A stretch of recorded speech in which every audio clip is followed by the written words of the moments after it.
aba bakwatwa abazihugu aba State House and Corruption Unity aba babebembirwe Fatima na Mukwaya umuhwezi wa director bwa Anti Corruption Operations ahansi ya Internal Security Organization ISO.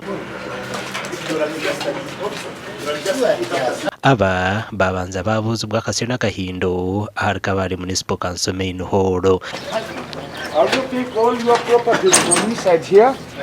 Mariam Natasha umugambirizi wa State House and Corruption Unity yashobora bwenshi aba bakwatwa.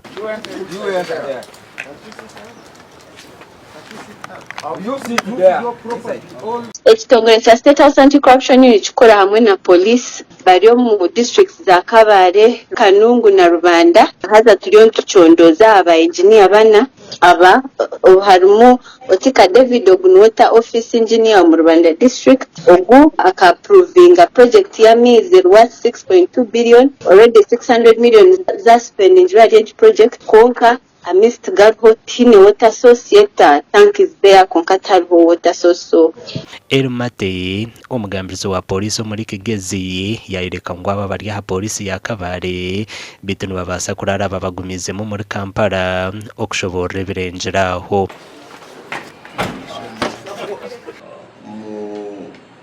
Kola emirimu etasana kuletereza gavumenti konona sente olokola emirimu bubi oba n'obutabeerawo mirimu gye bakola n'obubi bwa sente za gavumenti.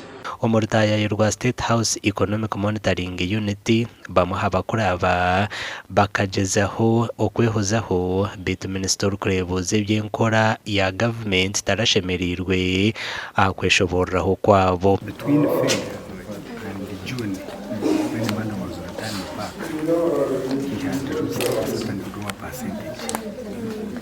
And the defects of building. Ahito aza kuhandikira amakuraga abakora aba batwarwa mu kadukuru ka polisi muri Kabare. Amakuraga gasha kwa Job namanya.